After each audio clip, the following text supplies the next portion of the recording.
अस्सलाम वालेकुम जी दोस्त, सब कैसे हैं? ठीक ठाक हैं। Welcome to the Soft Edges English preparation channel.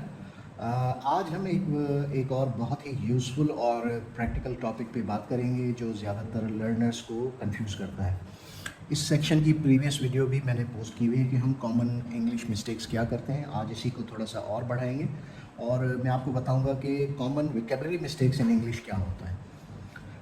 अक्सर हम इंग्लिश के वर्ड्स का मतलब जो जानते हैं लेकिन उन्हें सही जगह यूज़ करना हमारे लिए मुश्किल होता है। इसलिए हम आज इस लेक्चर में उन स्टेप्स को देखेंगे कि वो कॉमन मिस्टेक्स कौन कौन सी हैं जो हम वोकैबुलरी में करते हैं और उनको एग्जाम्पल्स के साथ भी क्लियर करेंगे।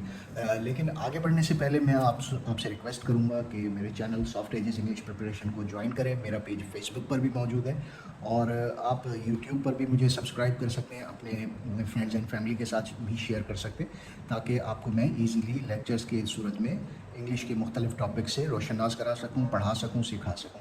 तो आप मेरा चैनल ज्वाइन कर सकते हैं। मेरा ये चैनल सिंधी दोस्तों के लिए भी है जेके दोस्त सिंधी में सम्झणु चाहिनि था। उन्हनि जे लाइ बि मां ही लेक्चर आसानी सां ठाहींदो आहियां त जीअं तव्हां सिखी सघो। त वधीक देर नथा कयूं, लेक्चर की तरफ हलूं था स्ट्रेट। हाणे अचो तो शुरू था कयूं। आइए दोस्तों शुरू करते हैं।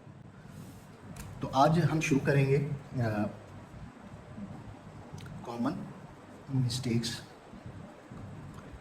इन इंग्लिश वोकैबुलरी। ठीक है जी।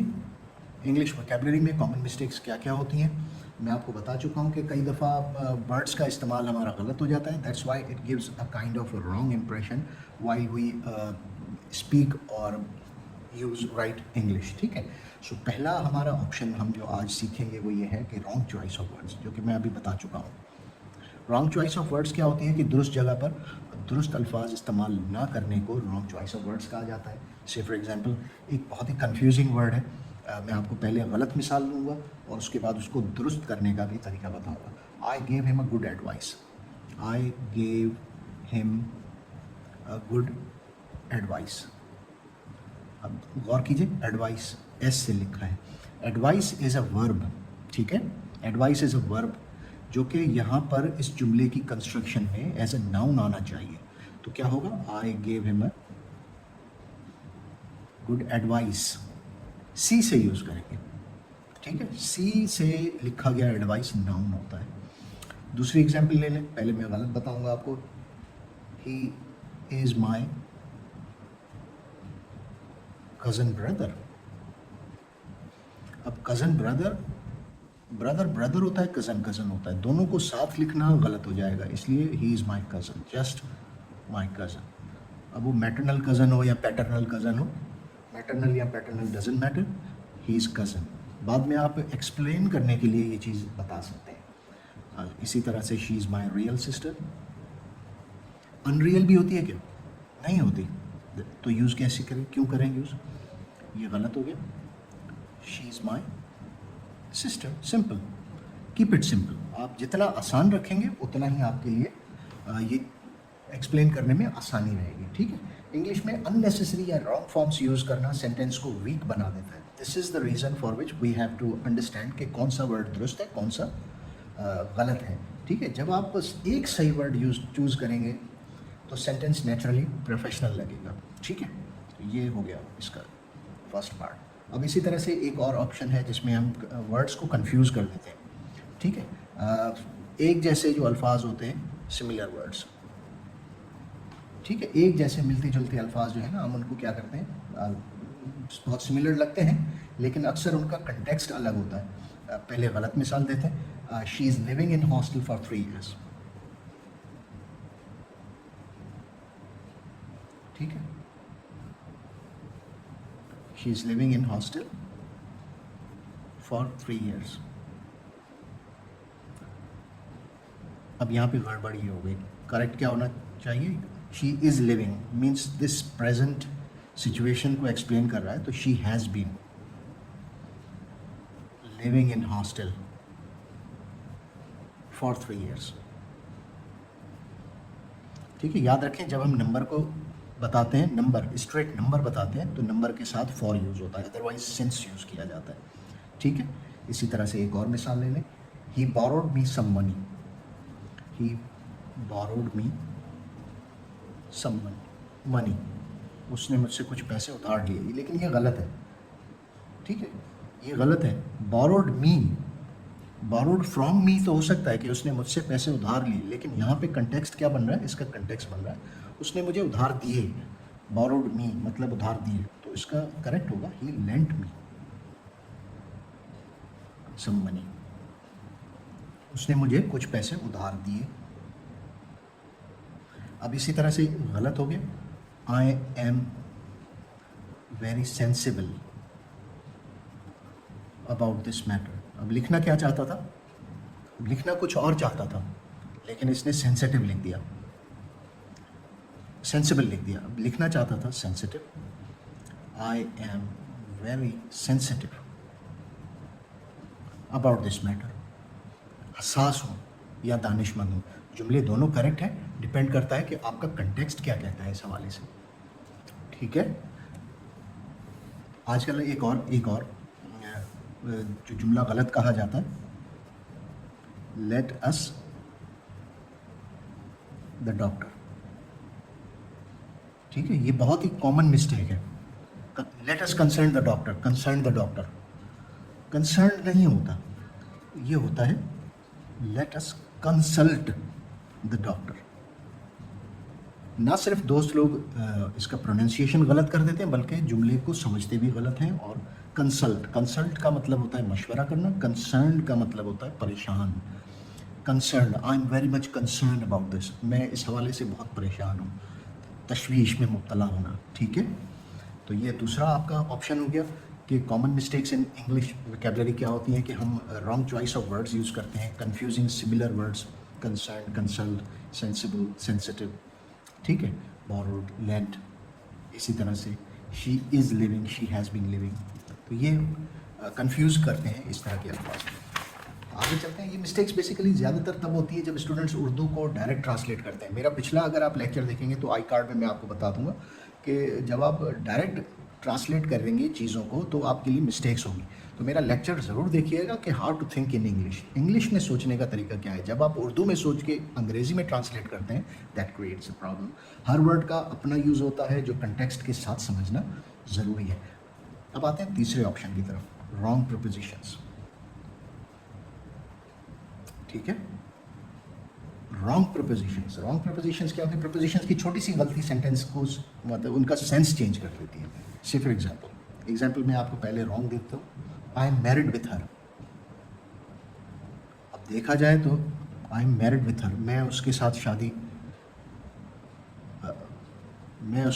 कर चुका हूँ, मैं उससे शादीशुदा हूँ, उसके साथ शादी की है मैंने, ये गलत है। दुरुस्त क्या होगा, I am married to her,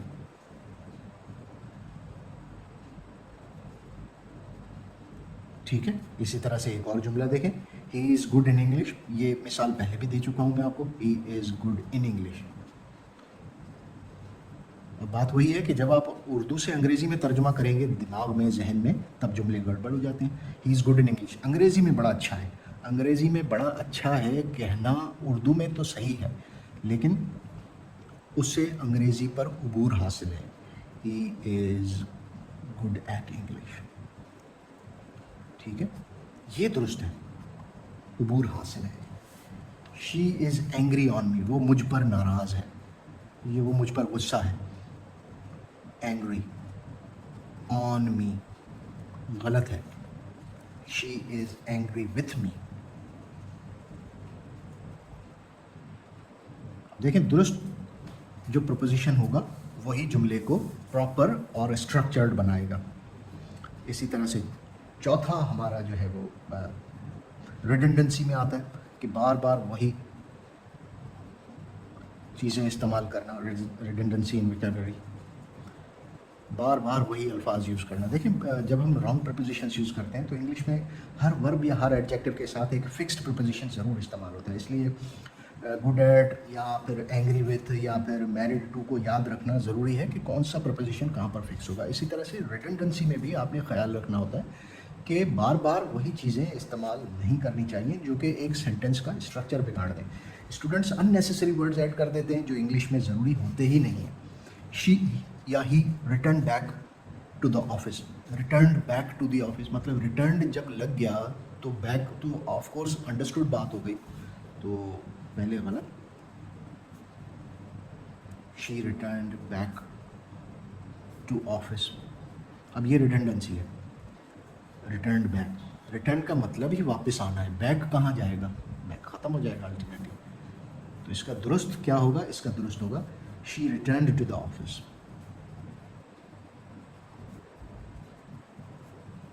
ठीक है, तो एक और मिसाल ले लें, they all came together, they all came together.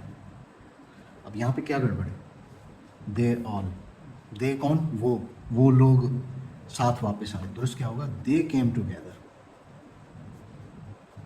ठीक है दोस्तों, तो ये रिडंडेंसी कहलाई जाती है। अगर आप मखसूस अल्फाज इस्तेमाल ना करें तो जुमला तब जाके दुरुस्त लगता है, otherwise it is very difficult to make up good sentences. इसी तरह से मैं आपको एक और मिसाल दे देता हूँ, he climbed up the mountain. Climb लफ्ज़ की इटसेल्फ मीनिंग है चढ़ना, ऊपर, ठीक है, उतरते वक्त क्लाइंब यूज़ नहीं किया जाता, लेकिन climbed up to the mountain, climb के साथ अप लगाना यहाँ पे जुमला ख़राब कर देगा। He climbed the mountain is correct answer. ठीक है, इंग्लिश में एक ही सेंस देने के लिए वर्ड एक ही काफ़ी होता है। अगर आप एक्स्ट्रा वर्ड यूज़ करते हैं तो सेंटेंस बेसिकली अननेचुरल लगता है। That is the reason we must avoid redundancy. ठीक है, इसी तरह से पांचवा जो है मैं आपको बताऊंगा कि कंफ्यूजिंग जो है वो काउंटेबल और अनकाउंटेबल्स जो है ना वो मिक्स करना, confusing countable and incountable uncountable sorry nouns एक दूसरे के साथ जब हम मिक्स करते हैं, जैसे गलत क्या होगा, she gave me many information, many गलत है, ठीक है, यहाँ पे a lot of information use करेंगे। ठीक है, इसी तरह से ये दुरुस्त हो गया, she gave me a lot of information. इसी तरह से गलत सेंस में जुमला लेंगे, I need an advice, I need an advice. अब यहाँ पे सी बिल्कुल सही है, लेकिन एन एडवाइस, एन एडवाइस का मतलब है कि एक एडवाइस चाहिए, एक मशवरा, मुझे आपसे एक बात कहनी है, यानी आप दूसरी बात बिल्कुल नहीं छेड़ सकते, इजाज़त नहीं है, तो ये सेंस गलत हो जाता है। तो आई नीड सम एडवाइस, ये दुरुस्त सेंस आ जाएगा। ठीक है, इसी तरह से आप मिसाल ले लेंगे, she shared her knowledges, knowledges itself, knowledges जो है वो एक बहुत बड़ा ब्रॉड टर्म यूज़ हो जाती है, लेकिन शी शेयर्ड हर नॉलेज, ये दुरुस्त रहता है। इंग्लिश में कुछ नाउन्स हमेशा अनकाउंटेबल रहते हैं, जिनको काउंट नहीं किया जा सकता, इनको प्लूरल बनाना या इनके आगे ए या एन लगाना बेसिकली गलत है। तो इसलिए इंफॉर्मेशन, फर्नीचर, एडवाइस, नॉलेज, ये अल्फाज ऐसे हैं जिनको हमेशा सिंगुलर में ट्रीट करना चाहिए, क्योंकि इनका मतलब प्लूरल ऑटोमेटिकली निकल जाता है। ठीक है, तो कोलोकेशंस का लेक्चर भी इसी के साथ आप इंक्लूड कर सकते हैं कि कोलोकेशन मैंने आपको प्रीवियस मेरे लेक्चर्स होंगे वो आपको आई कार्ड में या प्लेलिस्ट में नज़र आ जाएंगे। कोलोकेशंस क्या होते हैं कि दुरुस्त और अपनी जगह पे सही अल्फाज को नेचुरल बनाता है। सो मिसालें भी आप अगर आप चाहें तो he did a mistake, he made a mistake. इसी तरह से she gave a good advice to me, she gave me a good advice.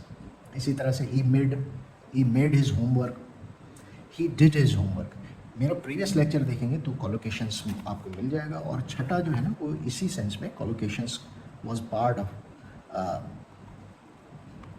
This lecture, तो आप उसको एज अ पार्ट डील करें या इस वीडियो का हिस्सा समझें या उसको इंडिविजुअल लेक्चर समझें, तो that is both ways correct.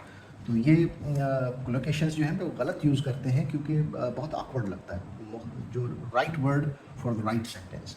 लेकिन जब आप मेक अ मिस्टेक या डू होमवर्क या टेल द ट्रूथ जैसे कॉम्बिनेशंस याद कर लेते हैं तो फिर आपकी इंग्लिश जो है ना बेसिकली नेचुरल लगती है। तो फ्रेंड्स, व्यूअर्स, आज हमने जो है ना वोकैबुलरी की मिस्टेक्स देखी जो हर जगह होती हैं, मोस्टली जो लोग करते हैं, जिसमें प्रपोजिशंस का था, रिडंडेंसी का था, गलत कोलोकेशंस इस्तेमाल करते हैं, wrong words for the wrong sentences होती हैं। अगर आप इन 24, 25 या जो 10, 15, 12, 13 जो एग्जाम्पल्स हमने आज देखी, अगर आप इनको याद कर लेंगे, इनको प्रैक्टिस करते रहेंगे तो आपकी इंग्लिश ज़्यादा फ्लुएंट हो जाएगी और प्रोफेशनल भी लगेगी। ठीक है, तो आज के लेक्चर को यहीं तक ही रखते हैं। अगर आपने मुझसे कुछ भी सीखना हो तो you are most welcome. Comment section में मुझे अपने चैनल के हवाले से ज़रूर बताइएगा। कोई सजेशन हो, कोई चीज़ और सीखना चाहते हैं तो भी मुझे याद कीजिएगा। मेरा चैनल सॉफ्ट एजेस अपने फ्रेंड्स एंड फैमिली के साथ ज़रूर शेयर कीजिएगा। Soft Edges is free of cost portal, जहाँ पे आप अपनी ख्वाहिश के मुताबिक जो सीखना चाहें मुझे सजेस्ट कर सकते हैं।